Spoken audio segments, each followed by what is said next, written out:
नहमदुहु व नुसल्ली अला रसूलिहिल करीम अम्मा बादुहु फ़अऊज़ु बिल्लाहि मिनश शैतानिर रजीम बिस्मिल्लाहिर रहमानिर रहीम। मेरे तमाम हकीम भरावां नूं मेरी तरफों अस्सलाम अलैकुम। अल्लाह पाक तुहानूं शाद ते आबाद रखे, आमीन। जिवें मैं अपने भरावां दी खिदमत विच शिंगरफ मोमिया दा नुस्खा पेश कीता सी ਜਾਂ ਸਿਆਹ ਅਬਰਕ ਦੇ ਵਿੱਚੋਂ ਪਾਰਾ ਕੱਢਣ ਦਾ ਨੁਸਖਾ ਜਿਹੜਾ ਤੁਹਾਡੀ ਗੋਸ਼ ਗੁਜ਼ਾਰ ਕੀਤਾ ਹੈ, ਐਸੇ ਰੋਕੀ ਇੱਕ ਅੱਜ ਮੈਂ ਨਿਯਾਬ ਨੁਸਖਾ ਤੁਹਾਡੀ ਗੋਸ਼ ਗੁਜ਼ਾਰ ਕਰਨ ਜਾ ਰਿਹਾ। ਕੋਈ ਇੰਜ ਦਾ ਹੈ ਕਿ ਗੰਧਕ ਸਫੈਦ ਜਿਹਦਾ ਕਾਰਬਨ ਬਿਲਕੁਲ ਅਲੱਗਾ ਹੋ ਜਾਂਦਾ ਹੈ, ਔਰ ਗੰਧਕ ਜਿਹੜੀ ਏ ਲੱਠੇ ਦੀ ਮਾਨਦ ਸਫੈਦ ਹੁੰਦੀ ਏ। ਜਿਸ ਗੰਧਕ ਦੇ ਨਾਲ ਪਾਰੇ ਦੀ ਕੁਜਲੀ ਕਰੀਏ ਤੇ ਕੁਜਲੀ ਸਫੈਦ ਰੰਗ ਦੀ ਹੁੰਦੀ ਏ। ਮੈਂ ਬੜਿਆਂ ਹਕੀਮਾਂ ਨਾਲ ਮੇਰਾ ਵਾਸਤਾ ਹੈ, ਅੱਜ ਵੀ ਜ਼ਿੰਦਗੀ ਦੇ ਕਿਸੇ ਹਿੱਸੇ ਵਿੱਚ ਵੀ ਰਿਹਾ। ਹੁਣ ਆਣ ਕੇ ਯਾਨੀ ਉਮਰ ਰਸੀਦਾ ਹੋਣ ਦੇ ਨਾਲ ਥੋੜਾ ਘਟ ਗਿਆ, ਲੇਕਿਨ ਕੋਈ ਇੱਕ ਦੌਰ ਸੀ ਜਦੋਂ 100-150 ਬੰਦੇ ਨਾਲ ਟੈਲੀਫੋਨ ਤੇ ਰਾਬਤਾ ਹੁੰਦਾ ਸੀ। ਉਦੋਂ YouTube ਦੇ ਉੱਤੇ ਕੋਈ ਵੀ ਐਸਾ ਇਲਮ ਜਿਹੜਾ ਉਹ ਪ੍ਰੋਵਾਈਡ ਨਹੀਂ ਸੀ ਕੀਤਾ ਜਾਂਦਾ। ਸਾਡੇ ਪਾਕਿਸਤਾਨ ਦੇ ਅੰਦਰ ਸਭ ਤੋਂ ਪਹਿਲਾਂ ਮੈਂ ਸ਼ੁਕਰੀਆ ਅਦਾ ਕਰਨਾ ਸੈਯਦ ਰਜ਼ਵਾਨ ਸ਼ਾਹ ਸਾਹਿਬ ਹੋਰਾਂ ਦਾ, ਜਿਨ੍ਹਾਂ ਨੇ ਸਿਰ ਤੋੜ ਕੋਸ਼ਿਸ਼ ਕਰਕੇ ਸਾਰਿਆਂ ਨੂੰ ਜੋੜਿਆ ਤੇ ਸਾਰੇ ਬੰਦੇ ਆਪਣੀਆਂ ਆਪਣੀਆਂ ਖੁੱਡਾਂ ਵਿੱਚੋਂ ਆਪਣੇ ਆਪਣੇ ਟਾਈਮ ਨਾਲ ਬਾਹਰ ਨਿਕਲ ਆਏ ਤੇ ਸਾਰਿਆਂ ਨੇ ਆਪਣੇ ਆਪਣੇ ਯਾਨੀ ਜ਼ਿਹਨ ਦਾ ਇਜ਼ਹਾਰ ਜਿਹੜਾ ਉਹ YouTube ਪਲੇਟਫਾਰਮ ਤੇ ਕੀਤਾ। ਇਸ ਵਾਸਤੇ ਅੱਜ ਦੇ ਦੌਰ ਦੇ ਵਿੱਚ ਅਗਰ ਕੋਈ ਇਨਸਾਨ ਮਿਹਨਤ ਕਰਨ ਵਾਲਾ ਹੋਏ, ਕੋਈ ਕਦਰਦਾਨ ਹੋਏ ਤੇ ਉਹਦੇ ਵਾਸਤੇ ਸਿੱਖਣਾ ਜਿਹੜਾ ਉਹ ਮੁਸ਼ਕਲ ਕੋਈ ਨਹੀਂ ਹੈ। ਸਾਡੇ ਵਕਤ ਵਿੱਚ ਤੇ ਅਸੀਂ ਸੁਣਦੇ ਹਾਂ ਕਿ ਫਲਾਣੀ ਜਗ੍ਹਾ ਤੇ ਬੰਦਾ ਹੈ ਬੜਾ ਕਾਮਲ ਹੈ, ਉਹਦੇ ਕੋਲ ਸਫ਼ਰ ਕਰਕੇ ਜਾਣਾ ਮੋਟਰਸਾਈਕਲ ਤੇ ਜਾਂ ਕਿਰਾਇਆ ਭਰ ਕੇ, ਫਿਰ ਉਹਦੀ ਖੁਸ਼ਾਮਦ ਕਰਨੀ, ਫਿਰ ਉਹਦੇ ਨਾਲ ਸਵਾਲ ਕਰਨਾ, ਫਿਰ ਉਹਨੇ ਇੱਕ ਨਸ਼ਿਸਤ ਵਿੱਚ ਨੁਕਸਾ ਨਹੀਂ ਦੇਣਾ, ਫਿਰ ਉਹਨੇ ਜਿਹੜਾ ਉਹ ਕਹਿਣਾ ਤੁਸੀਂ ਫੇਰ ਆਇਓ ਫੇਰ ਕਰਾਂਗੇ, ਇੰਜ ਇਹ ਹੈ ਉਹ ਹੈ। ਯਾਨੀ ਬੜੀ ਔਖੀ ਮੰਜ਼ਲ ਜਿਹੜੀ ਹੈ ਉਹ ਹਾਸਲ ਕੀਤੀ ਹੈ। ਲੇਕਿਨ ਅਗਰ ਜੇ ਇਨਸਾਨ ਕੋਈ ਇਲਮ ਜਾਣਦਾ ਹੋਏ ਤੇ ਉਹਨੂੰ ਕਬਰ ਵਿੱਚ ਲੈ ਕੇ ਚਲਾ ਜਾਏ ਤੇ ਮੈਂ ਸਮਝਣਾ ਉਹ ਦਾਨਸ਼ਮੰਦੀ ਕੋਈ ਨਹੀਂ। ਖਿਦਮਤ ਖਲਕਤ ਜਬ ਤੱਕ ਅੱਲਾਹ ਪਾਕ ਦੀ ਦੁਨੀਆ ਇਸ ਦੁਨੀਆ ਉੱਤੇ ਆਬਾਦ ਹੈ ਤੇ ਇਸ ਦੁਨੀਆ ਨੂੰ ਹਰ ਚੀਜ਼ ਦੀ ਜ਼ਰੂਰਤ ਹੈ ਤੇ ਇੱਕ ਇਨਸਾਨ ਮਿਹਨਤ ਕਰਦਾ ਤੇ ਉਹਦੇ ਨਾਲ ਕਿਸੇ ਦੂਸਰੇ ਦਾ ਭਲਾ ਹੋ ਜਾਏ ਤੇ ਮੈਂ ਸਮਝਣਾ ਉਸ ਮਿਹਨਤ ਕਰਨ ਵਾਲੇ ਨੂੰ ਸ਼ਿਕਵਾ ਨਹੀਂ ਕਰਨਾ ਚਾਹੀਦਾ, ਬਲਕਿ ਉਹਨੂੰ ਉਹਦੀ ਜ਼ਿੰਦਗੀ ਦਾ ਮਕਸਦ ਮਿਲ ਗਿਆ। ਇਹ ਜ਼ਿੰਦਗੀ ਕਿਸੇ ਨੇ ਚੰਗੀ ਗੁਜ਼ਾਰ ਲਈ ਤੇ ਕਿਸੇ ਨੇ ਮਾੜੀ ਗੁਜ਼ਾਰ ਲਈ, ਲੇਕਿਨ ਜਿਹੜੀ ਆਖਰਤ ਦੀ ਕਾਮਯਾਬੀ ਅਗਰਚੇ ਅੱਲਾਹ ਪਾਕ ਕਿਸੇ ਨੂੰ ਉਹ ਨਸੀਬ ਕਰੇ ਤੇ ਉਹ ਬੜਾ ਹੀ ਖੁਸ਼ ਨਸੀਬ ਇਨਸਾਨ ਹੈ। ਇਸ ਵਾਸਤੇ ਮੈਂ ਸ਼ਿਕਵਾ ਤੇ ਖੈਰ ਨਹੀਂ ਕਰਦਾ, ਲੇਕਿਨ ਇਹ ਵੇ ਕਿ ਕੁਛ ਭਰਾਵਾਂ ਨਾਲ ਮੇਰਾ ਥੋੜਾ ਜਿਹਾ ਇਤਰਾਜ਼ ਹੈ। ਇਤਰਾਜ਼ ਇਸ ਗੱਲ ਦਾ, ਮੈਂ ਅਕਸਰ ਵੀਡੀਓ ਜਿਹੜੀਆਂ ਨੇ YouTube ਦੇ ਉੱਤੇ ਲੋਡ ਹੋਈਆਂ ਉਹ ਮੈਂ ਵੇਖਦਾ ਵਾਂ, ਮੈਂ ਉਹਨਾਂ ਨੂੰ ਸਬਸਕ੍ਰਾਈਬ ਵੀ ਕਰਨਾ, ਲਾਇਕ ਔਰ ਸ਼ੇਅਰ ਵਗੈਰਾ ਕਰ ਦਈਦਾ। ਇਸ ਤੋਂ ਕਰ ਦਈਦਾ ਕਿ ਇਹਦੇ ਨਾਲ ਆਪਣਾ ਤੇ ਨੁਕਸਾਨ ਕੋਈ ਨਹੀਂ ਹੁੰਦਾ। ਨੁਕਸਾਨ ਇਸ ਤੋਂ ਨਹੀਂ ਹੁੰਦਾ ਪੈਕੇਜ ਤੇ ਆਲਰੇਡੀ ਲੱਗਾ, ਜਾਂ ਤੇ YouTube ਸਬਸਕ੍ਰਾਈਬ ਕਰਨ ਦੇ ਪੈਸੇ ਕੱਟਦੀ ਹੋਏ ਫਿਰ ਵੀ ਬੰਦਾ ਇਤਰਾਜ਼ ਕਰੇ ਕਿ ਯਾਰ ਮੇਰੇ ਪੈਸੇ ਕੱਟੇ ਜਾਣੇ ਨੇ, ਜਾਂ ਲਾਇਕ ਸ਼ੇਅਰ ਕਰਨ ਨਾਲ, ਬਲਕਿ ਆਪਣਾ ਫਾਇਦਾ ਹੁੰਦਾ। ਫਾਇਦਾ ਇਹ ਹੁੰਦਾ ਕਿ ਤੁਸੀਂ ਜਿਸ ਮਕਸਦ ਵਾਸਤੇ YouTube ਆਨ ਕੀਤੀ ਹੈ ਤੇ ਉਹ ਤੁਹਾਨੂੰ ਵੀਡੀਓ ਮਿਲ ਗਈ, ਉਹਨੂੰ ਤੁਸੀਂ ਲਾਇਕ ਸਬਸਕ੍ਰਾਈਬ ਜਾਂ ਸ਼ੇਅਰ ਵਗੈਰਾ ਕਰਦੇ ਹੋ ਤੇ ਤੁਹਾਨੂੰ ਉਹ ਪਲੇਟਫਾਰਮ ਉਹਦੇ ਨਾਲ ਦੀਆਂ ਵੀਡੀਓ ਜਿਹੜੀਆਂ ਨੇ ਉਹ ਪ੍ਰੋਵਾਈਡ ਕਰਦਾ।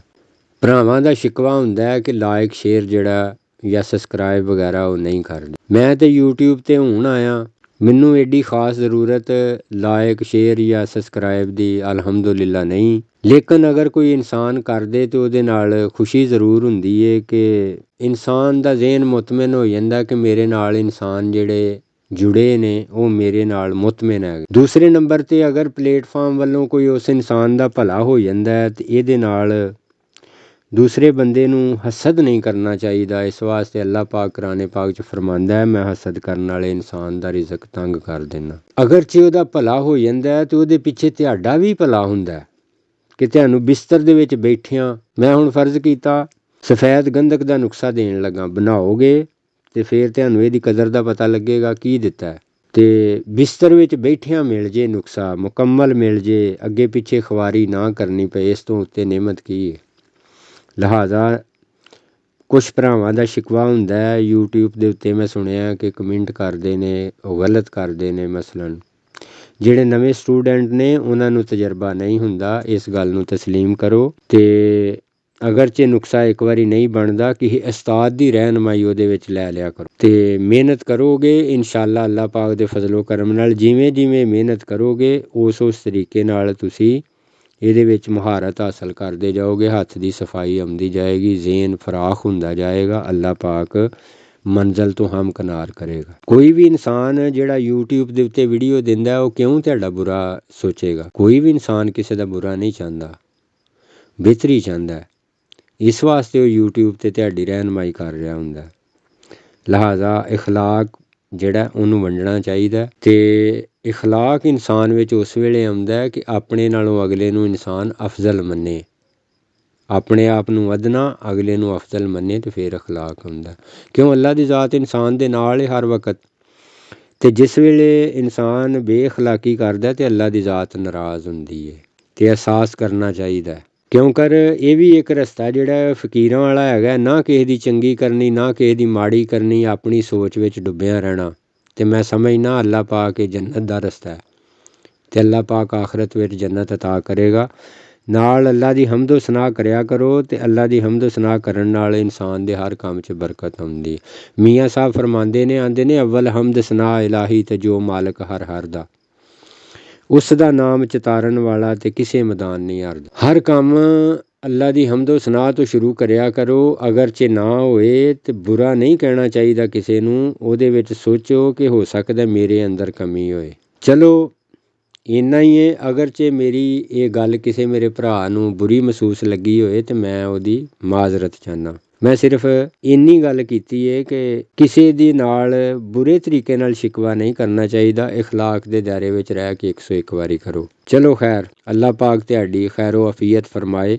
ਗੱਲ ਅਸਲ ਉੱਤੇ ਆਉਂਦੇ ਆ। ਮੈਂ ਤੁਹਾਨੂੰ ਨੁਕਸਾ ਦੇਣਾ ਹੈ ਜਿਹੜਾ ਕਿ ਗੰਧਕ ਸਫੈਦ ਕਰਨ ਦਾ। ਮੈਂ ਸਭ ਤੋਂ ਪਹਿਲਾਂ ਪਿੰਕੀ ਪੋਟਾਸ਼ੀਅਮ ਪਰਮਗਨੇਟ ਦੇ ਨਾਲ ਬੰਨ੍ਹਣਾ ਵਾ ਗੋਲੀ ਪਾਰੇ ਦੀ ਗੋਲੀ ਬੰਨਣ ਦਾ ਨੁਕਸਾ ਜਿਹੜਾ ਹੈ ਮੈਂ ਬਾਅਦ ਦੇ ਵਿੱਚ ਤੁਹਾਨੂੰ ਦਿਆਂਗਾ। ਅੱਜ ਕੋਈ ਗੰਧਕ ਦੇ ਉੱਤੇ ਰੋਸ਼ਨੀ ਜਿਹੜੀ ਹੈ ਉਹ ਮੈਂ ਪਾਵਾਂਗਾ, ਮੈਂ ਕਿਸ ਤਰੀਕੇ ਨਾਲ ਗੰਧਕ ਸਫੈਦ ਜਿਹੜੀ ਹੈ ਉਹ ਕਰਨਾ ਵਾ। ਲਿਹਾਜ਼ਾ ਇਹ ਜਿਹੜੀ ਗੋਲੀ ਹੈ ਇਹ ਵੀ ਗੰਧਕ ਸਫੈਦ ਕਰਨ ਦਾ ਹੀ ਹਿੱਸਾ। ਇਸ ਤੋਂ ਉਤਲੀ ਵੀਡੀਓ ਜਿਹੜੀ ਮੈਂ ਦਿਆਂਗਾ ਉਹ ਪਿੰਕੀ ਦੇ ਨਾਲ ਯਾਨੀ ਪੋਟਾਸ਼ੀਅਮ ਪਰਮਗਨੇਟ ਦੇ ਨਾਲ ਪਾਰੇ ਦੀ ਗੋਲੀ ਬੰਨਣ ਦਾ ਨੁਕਸਾ ਜਿਹੜਾ ਉਹ ਮੈਂ ਤੁਹਾਨੂੰ ਸਮਝਾਵਾਂਗਾ ਇਨਸ਼ਾਅੱਲਾ ਅੱਲਾਹ ਪਾਕ ਦੇ ਫਜ਼ਲੋ ਕਰਮ ਨਾਲ। ਮੈਂ ਗੰਧਕ ਕਿਵੇਂ ਸਫੈਦ ਕਰਨਾ?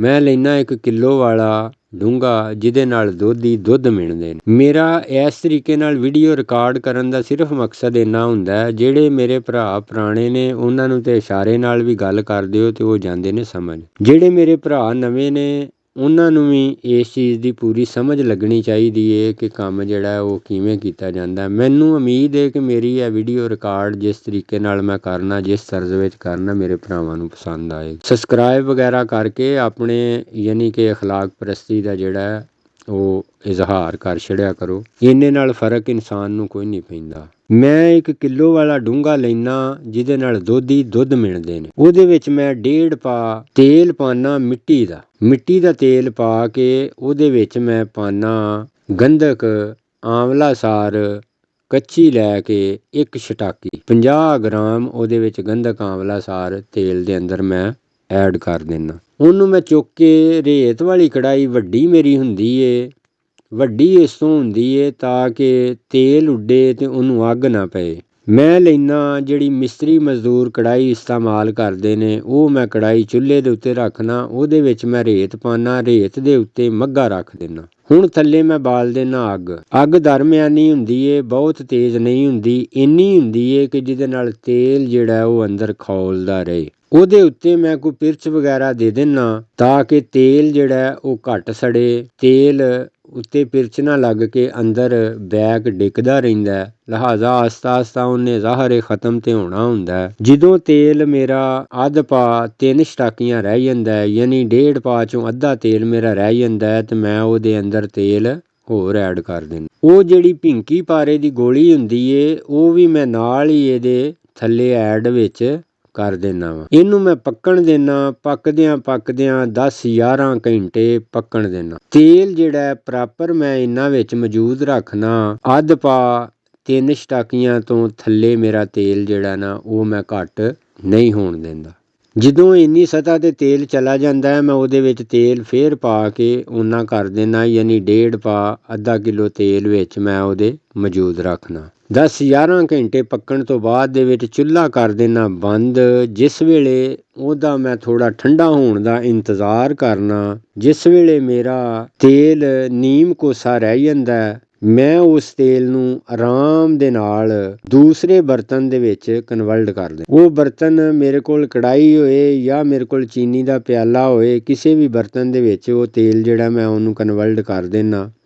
ਜਿਸ ਵੇਲੇ ਮੈਂ ਉਹਨੂੰ ਕਨਵਰਟ ਕਰ ਦੇਣਾ, ਫਿਰ ਮੈਂ ਉਹਦਾ ਇੰਤਜ਼ਾਰ ਕਰਨਾ, ਉਹਨੂੰ ਮੈਂ ਰਾਤ ਨੂੰ ਰੱਖ ਦੇਣਾ ਵਾ। ਅੱਜ ਕੱਲ੍ਹ ਤੇ ਵੈਸੇ ਸਰਦੀ ਏ, ਅਗਰ ਸਰਦੀ ਨਾ ਹੋਏ ਤੇ ਉਹਨੂੰ ਤੁਹਾਂ ਠੰਡੀ ਜਗ੍ਹਾ ਉੱਤੇ ਰੱਖਣਾ ਹੈ, ਫਰੀਜ਼ਰ ਵਿੱਚ ਰੱਖ ਸਕਦੇ ਹੋ। ਅੱਜ ਕੱਲ੍ਹ ਵੈਸੇ ਹੀ ਤੁਸੀਂ ਬਾਹਰ ਰੱਖਣ ਦੀ ਲੋੜ ਕੋਈ ਨਹੀਂ, ਅੰਦਰ ਦੇ ਵਿੱਚ ਵੀ ਸਰਦੀ ਕਾਫੀ ਹੁੰਦੀ ਏ, ਇੰਨੀ ਕੀ ਸਰਦੀ ਉਹਦੇ ਵਾਸਤੇ ਬੜੀ ਏ। ਜਿਸ ਵੇਲੇ ਉਹ ਤੇਲ ਠੰਡਾ ਹੁੰਦਾ ਹੈ, ਸੁਬਾਹ ਨੂੰ ਗੰਧਕ ਦੇ ਕ੍ਰਿਸਟਲ ਉਹਦੇ ਵਿੱਚ ਬਣੇ ਹੁੰਦੇ ਨੇ, ਕ੍ਰਿਸਟਲ ਇੰਜ ਦੇ ਬਰੀਕ ਹੁੰਦੇ ਨੇ ਜਿਵੇਂ ਸੂਈਆਂ ਹੁੰਦੀਆਂ। ਲਿਹਾਜ਼ਾ ਉਹਨੂੰ ਮੈਂ ਦੂਸਰੇ ਬਰਤਨ ਦੇ ਉੱਤੇ ਕੱਪੜਾ ਰੱਖ ਕੇ ਉੱਤੇ ਤੇਲ ਜਿਹੜਾ ਉਹਨੂੰ ਮੈਂ ਕਨਵਰਟ ਕਰ ਦੇਣਾ, ਯਾਨੀ ਕਿ ਕਲਟੀ ਕਰ ਦੇਣਾ ਕੱਪੜੇ ਦੇ ਉੱਤੇ। ਜਿਹੜੀ ਮੇਰੀ ਗੰਧਕ ਹੁੰਦੀ ਏ ਉਹ ਕੱਪੜੇ ਦੇ ਉੱਤੇ ਰਹਿ ਜਾਂਦੀ ਏ ਤੇ ਜਿਹੜਾ ਮੇਰਾ ਤੇਲ ਹੁੰਦਾ ਉਹ ਕੱਪੜੇ ਤੋਂ ਥੱਲੇ ਚਲਾ ਜਾਂਦਾ। ਲੇਕਿਨ ਜਿਸ ਵੇਲੇ ਮੈਂ ਕੋਸਾ ਤੇਲ ਦੂਸਰੇ ਬਰਤਨ ਵਿੱਚ ਕਨਵਰਟ ਕਰਨਾ ਰਾਤ ਨੂੰ ਰੱਖਣ ਵਾਸਤੇ, ਯਾਨੀ ਕ੍ਰਿਸਟਲ ਬਣਾਉਣ ਵਾਸਤੇ ਗੰਧਕ ਦੇ, ਉਸ ਵੇਲੇ ਇੱਕ ਚੀਜ਼ ਦੀ ਮੈਂ ਇਹਤਿਆਤ ਕਰਨਾ, ਤੇਲ ਨੂੰ ਆਰਾਮ ਦੇ ਨਾਲ ਮੈਂ ਦੂਸਰੇ ਬਰਤਨ ਦੇ ਵਿੱਚ ਕਨਵਰਟ ਕਰਨਾ। ਉਹ ਕਿਸ ਵਾਸਤੇ ਕਰਨਾ ਆਰਾਮ ਨਾਲ, ਜਾਂ ਬਰਤਨ ਦੂਸਰੇ 'ਚ ਕਿਉਂ ਕਨਵਰਟ ਕਰਨਾ, ਇਸ ਵਾਸਤੇ ਕਰਨਾ ਜਿਹੜੀ ਮੇਰੀ ਗੰਧਕ ਮੈਂ ਪਕਾਈ ਹੈ ਤੇਲ ਦੇ ਅੰਦਰ, ਉਹਦਾ ਜਿਹੜਾ ਕਾਰਬਨ ਹੈ ਉਹ ਗਲਾਸ ਦੇ ਵਿੱਚ ਥੱਲੇ ਅਲੱਗਾ ਹੋਇਆ ਹੁੰਦਾ।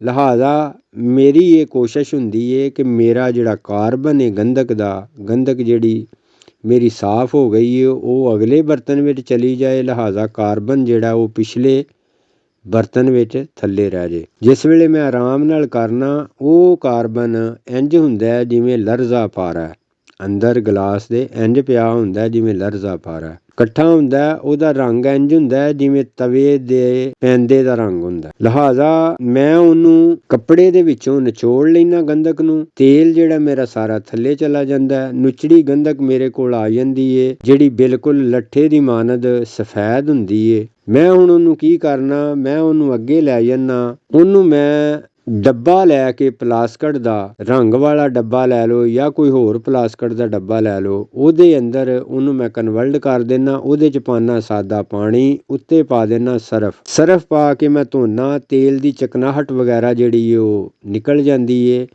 ਮੇਰੀ ਗੰਧਕ ਜਿਹੜੀ ਏ ਉਹ ਥੱਲੇ ਬਹਿ ਜਾਂਦੀ ਏ, ਜਿਹੜੀ ਬਿਲਕੁਲ ਦਾਣੇਦਾਰ ਹੁੰਦੀ ਏ, ਜਿਵੇਂ ਕਿ ਕਸ਼ਕਾਸ ਦੇ ਦਾਣੇ ਦਾ ਅੱਧ ਲਾ ਲਓ, ਯਾਨੀ ਕਿ ਇੰਨੀ ਬਰੀਕ ਹੁੰਦੀ ਏ ਕਿ ਕਸ਼ਕਾਸ ਦੇ ਦਾਣੇ ਦਾ ਅੱਧ, ਲੇਕਿਨ ਮੁਕੰਮਲ ਵਜ਼ਨੀ ਹੁੰਦੀ ਏ। ਤਰ ਕੇ ਗੰਧਕ ਮੇਰੀ ਉੱਤੇ ਨਹੀਂ ਆਉਂਦੀ। ਮੈਂ ਉਹਨੂੰ 2 ਵਾਰੀ ਸਰਫ ਦਾ ਗੁਸਲ ਦੇਣਾ, ਗੁਸਲ ਦੇਣ ਤੋਂ ਬਾਅਦ ਦੇ ਵਿੱਚ ਆਰਾਮ ਦੇ ਨਾਲ ਉਹਨੂੰ ਮੈਂ ਉਤਾਰ ਲੈਣਾ, ਗੰਧਕ ਮੇਰੀ ਥੱਲੇ ਬੈਠੀ ਰਹਿੰਦੀ ਏ। ਉਸ ਤੋਂ ਬਾਅਦ ਦੇ ਵਿੱਚ ਉਹਨੂੰ ਮੈਂ ਕਿਸੇ ਵੀ ਪਰਾਤ ਦੇ ਵਿੱਚ ਪਾ ਕੇ ਉਹਨੂੰ ਧੁੱਪ ਦੇ ਉੱਤੇ ਰੱਖ ਕੇ ਉਹਨੂੰ ਮੈਂ ਖੁਸ਼ਕ ਕਰਕੇ ਮਹਿਫੂਜ਼ ਕਰ ਲੈਣਾ। ਅੱਜ ਦੀ ਵੀਡੀਓ ਦੇ ਵਿੱਚ ਇੰਨਾ ਹੀ। ਇਸ ਤੋਂ ਅਗਲੀ ਵੀਡੀਓ ਦੇ ਵਿੱਚ ਮੈਂ ਇਨਸ਼ਾਅੱਲਾ ਤੁਹਾਨੂੰ ਭਿੰਕੀ ਪਾਰੇ ਦੀ ਗੋਲੀ ਬਣਾਉਣ ਦਾ ਤਰੀਕੇਕਾਰ ਦੱਸਾਂਗਾ। ਤੇ ਅੱਜ ਵਾਸਤੇ ਅੱਲਾ ਹਾਫਿਜ਼ ਵਾਸਲਾਮ।